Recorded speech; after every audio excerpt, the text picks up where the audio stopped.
31st night যা এই সমাজের মানুষের কাছে, যুবক শ্রেণীর কাছে, বিশেষ করে যুবক শ্রেণীর কাছে একটা পালনীয় রাত্রি হিসাবে প্রতিষ্ঠিত হয়ে গেছে। এ বিষয়ে একটু কথা বলতে চাই, শুধু তাদের জন্য যারা পরিবর্তন হতে চায়, শুধু তাদের জন্য যারা আখিরাতকে চিন্তা করে নিজের জীবনের সকল কর্মকে বাস্তবায়ন করতে চায়, শুধু তাদের জন্য যারা দাবি করেন মুসলমান, শুধু তাদের জন্য যারা আল্লাহ এবং রাসূলের ভালোবাসাকে, আল্লাহ এবং রাসূলের নীতিকে সবচাইতে শ্রেষ্ঠতম স্থানে, সবচাইতে গ্রহণীয় অবস্থানে যে রাখতে চায়, তাদের জন্য আজকের কথা। অপাত্রে কথা বলে লাভ নেই, অপাত্রে কথা শুনিয়ে লাভ নেই। যদি আপনার অন্তরে, আপনার চিন্তার মধ্যে মোহর পড়ে যায়, যদি সিল পড়ে যায়, পরিবর্তন আর হবেন না। কথা শুনে লাভ নেই। আপনার আখিরাতের জন্য প্রস্তুত থাকুন, আখিরাতের সিদ্ধান্তের জন্য, আল্লাহ সিদ্ধান্তের জন্য প্রস্তুত থাকুন। আজকে আপনাদের কাছে এমন একটি রাত্রির বিষয়ে কথা বলতে চাই, যেটা কোনো মুসলমান হিসাবে দাবি করতে পারি না যে আমরা করতে পারবো। কারণ মুসলমান তখনই কোনো রাত্র দিন উদযাপনের ক্ষেত্রে দাবি করতে পারে যখন রাসূল পাক সাল্লাল্লাহু আলাইহি সাল্লামের সেখানে মনোনয়ন থাকবে, রাসূল পাক সাল্লাল্লাহু আলাইহি সাল্লামের যেখানে সমর্থন থাকবে, রাসূল থেকে যখন কথা পাওয়া যাবে, তখন আমরা করতে পারবো। সেটি করা আমাদের জন্য ইবাদত হয়ে যাবে। আজকে 31st নাইট পালন করছে, গোটা পৃথিবী পালন করছে। কারা করছে? ইতিহাস কি?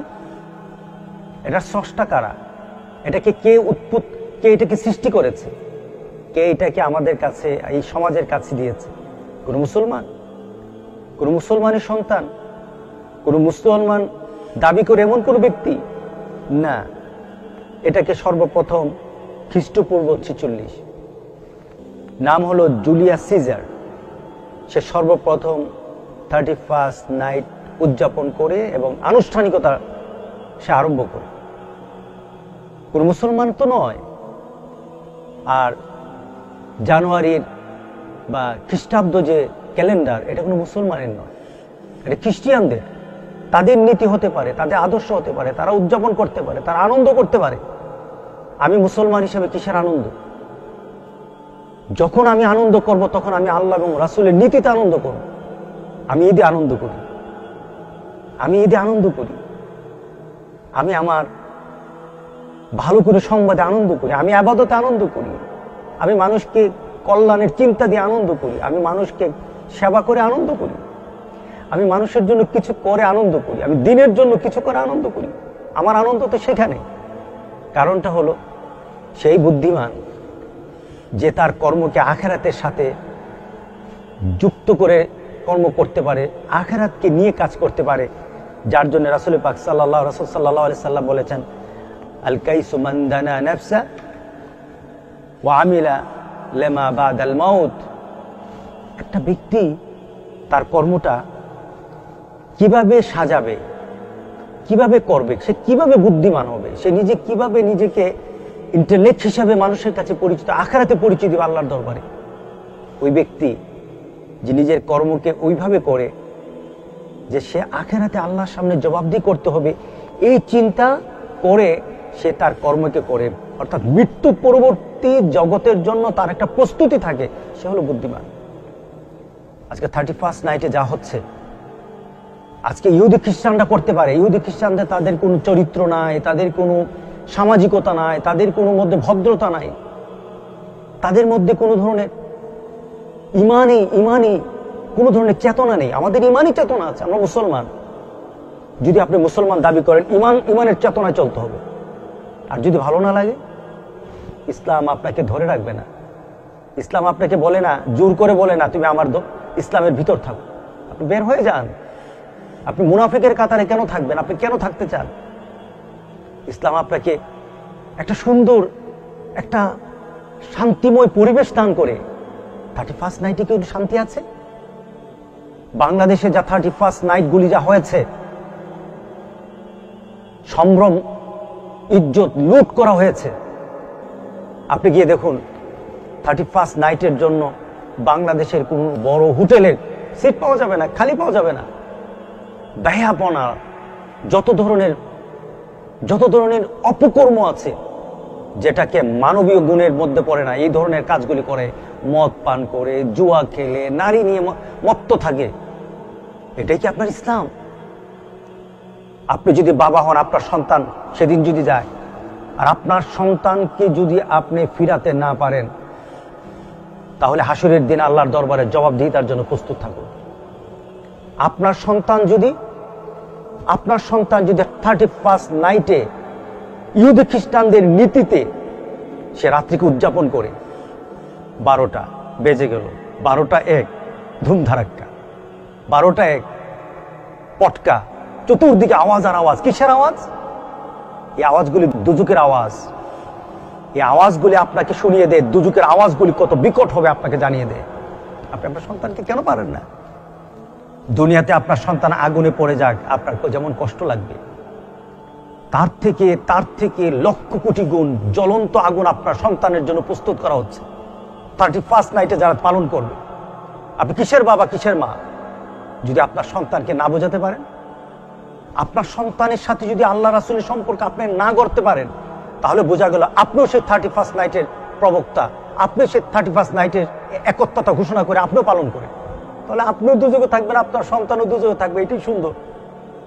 কিন্তু মুসলমান যখন দাবি করবেন, আপনি চিন্তা করতে পারবেন না, দুজুকে যাবেন, আগুনে জ্বলবেন, আল্লাহর গজবে পড়বেন, আপনি যেমন চিন্তা করতে পারেন না, আপনার সন্তানের জন্য আপনি সেই চিন্তা ছেড়ে দিতে পারেন না।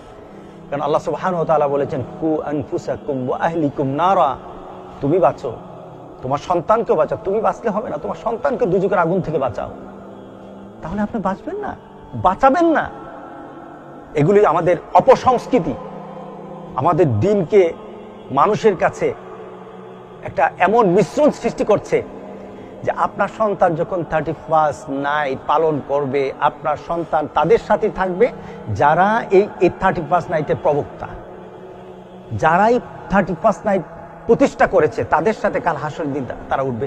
আপনি যত আপনার সন্তান যদি মারা যায়, এই ছেলে যদি মারা যায়, এই মেয়ে যদি মারা যায়, আপনি যত সুন্দর জানাজা করান, সুন্দর দোয়া পড়ান, সে তো আরেকজনের সাথে চলেই গেছে, সে তো আরেকজনের সাথে তার সম্পর্ক গড়ে ফেলেছে, সে তো আখেরাতে কার সাথে থাকবে সিদ্ধান্ত নিয়ে নিয়েছে, সিদ্ধান্ত ইহুদি খ্রিস্টানদের সাথে সিদ্ধান্ত নিয়ে গেছে।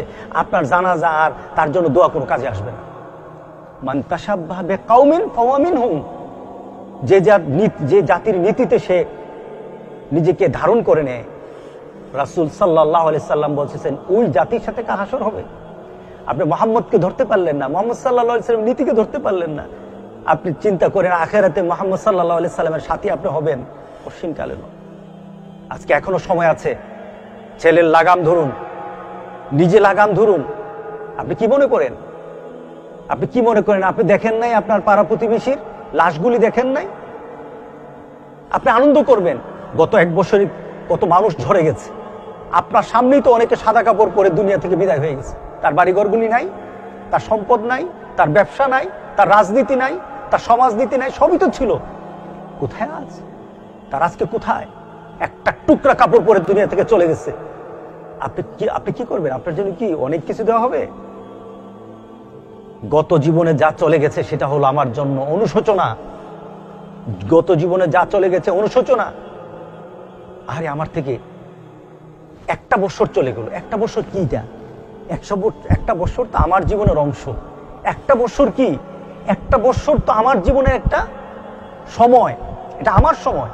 আর আমি 1 বছর অগ্রসর হচ্ছে কোন দিকে? মৃত্যুর দিকে। আমি 1 বছর অগ্রসর হচ্ছে মৃত্যুর দিকে। আমাকে মৃত্যুর দিকে টেনে নিচ্ছে প্রতিটা শ্বাস প্রশ্বাস, প্রতিটা শ্বাস প্রশ্বাস আমাকে মৃত্যুর দিকে টেনে নিচ্ছে। আর আপনি আনন্দ করবেন? আল্লাহ সুবহানাহু ওয়া তাআলা আপনার আনন্দের মধ্যে ঘোষণা দিচ্ছেন, ওয়াল আসর ইন্নাল ইনসানা লাফি খুসর। এই সময়ের সাথে যারা নিজেকে মিলে আনন্দ করতে চাও, তোমরা আনন্দ করার কোনো সুযোগ নেই, তোমরা ক্ষতিগ্রস্ত। কারণ প্রত্যেকটি শ্বাস দিয়ে তোমাকে কিন্তু আমি তোমার জীবনকে ধ্বংস করে দেওয়ার দিকে ধাবিত করছি। তুমি আস্তে আস্তে ধ্বংসের দিকে যাচ্ছ। একটা ব্যক্তি হাতে যদি বরফ নেয়, বরফ কি হাতে থাকবে? টপ টপ করে পানি পড়বে? পানিটা কোত্থেকে পড়ে? আপনার ক্যালেন্ডারের পাতাগুলি যখন উঠে যায়, এটা তো একটা বরফের একটা টুকরা, বরফের একটা পানির ড্রপ, এটা টপ টপ টপ করে পড়ছে। ক্যালেন্ডার কিন্তু উঠতেছে, ক্যালেন্ডার শেষ হয়ে যায়, আবার নতুন ক্যালেন্ডার। একদিন দেখা যাবে ক্যালেন্ডার উঠবে না, আপনিও নেই। এটাই তো জীবন। 31st নাইট বলতে আমাদের কিছু নেই। আমাদের জন্য কি আছে? আমরা আল্লাহর কাছে বলবো, ইন্নাল ইনসানা লাফি খুসর। তুমি মানুষকে বলেছো মানুষ ক্ষতিগ্রস্তের মধ্যে আছে, মানুষ ক্ষতিগ্রস্তের মধ্যে পড়ে আছে। মাহবুব, তুমি তো আবার শেষ দিয়ে বললা, ইল্লাল্লাযীনা আমানু ওয়া আমিলুস সালিহাত, যারা ঈমান আনে এবং যারা নেক আমল করে, ওয়া তাওয়াসাউ বিল হক ওয়া তাওয়াসাউ বিস সবর, যারা মানুষকে সত্যের পথে, কল্যাণের পথে এবং মানুষকে ধৈর্যের প্রতি আহ্বান করে, আসো কল্যাণের দিকে, আসো আসো ধৈর্য ধারণ করো সকল বিষয়ে। এই বিষয়গুলি যারা আহ্বান করে, তুমি বলেছো তারা ক্ষতিগ্রস্ত হবে না। আমরা তো সেটাই বিশ্বাস করি। যদি তুমি আমাদেরকে ক্ষতিগ্রস্ত করে দাও, ক্ষতিগ্রস্তদের মধ্যে সামিল করে দাও, তাহলে তো আমাদের উপায় থাকবে না। মাহবুব, আমরা এই 31st নাইট আর আগামী বৎসরের জন্য যতদিন বেঁচে থাকি, আমরা যেন ক্ষতিগ্রস্ত না হই, এমন একটা চিন্তা, চেতনা, ভাবনা, আমল করার চিন্তা আমাদের মধ্যে দান করে দাও, শক্তি আমাদেরকে দান করে দাও। আর গত জীবনে যেগুলি আমরা করতে পারি নাই, আমরা এটাকে আমাদের থেকে হারিয়ে গেছে এমন ইবাদত, এমন আমল, এমন চিন্তা, এমন ভাবনা, এমন ব্যবহার, এমন আচরণ, যেটা আমাদের আখিরাতের জন্য ভালো হবে না, যেটা চলে গেছে আমাদের থেকে। মাহবুব, সেগুলি মাফ করে দাও। তোমার কাছে তওবার সাথে আমরা তওবার সাথে আজকে আমাদের একটা বৎসরকে শেষ করতে চাই। আবার আগামী বৎসরটা তোমার কাছে সাহায্য চাই, যেন একটা মোমেনের, মুসলমানের ঈমান এবং মুসলমানের একটা জীবন আমাদের হয়, এমন একটা পরিবেশ আমাদের মধ্যে দান করে দাও। আমাদের সন্তানগুলিকে তুমি হেফাজত করো, এই ধরনের খারাপি কাজ থেকে তাদেরকে তুমি হেফাজত করো। মাহবুব, তোমার কাছে আমরা সাহায্য চাই। আল্লাহ আমাদের সবাইকে তৌফিক দান করুক। বাংলাদেশের মুসলমানকে মুসলমান হয়ে মরার তৌফিক দান করুক। সকল ধরনের অপসংস্কৃতি থেকে আল্লাহ আমাদের সন্তানগুলিকে হেফাজত করুক। হাযা মা ইনদি ওয়াল ইলমু ইনদাল্লাহ আলাইহি তাওয়াক্কালতু ওয়া ইলাইহি উনীব। আসসালামু আলাইকুম ওয়া রাহমাতুল্লাহি ওয়া বারাকাতুহু।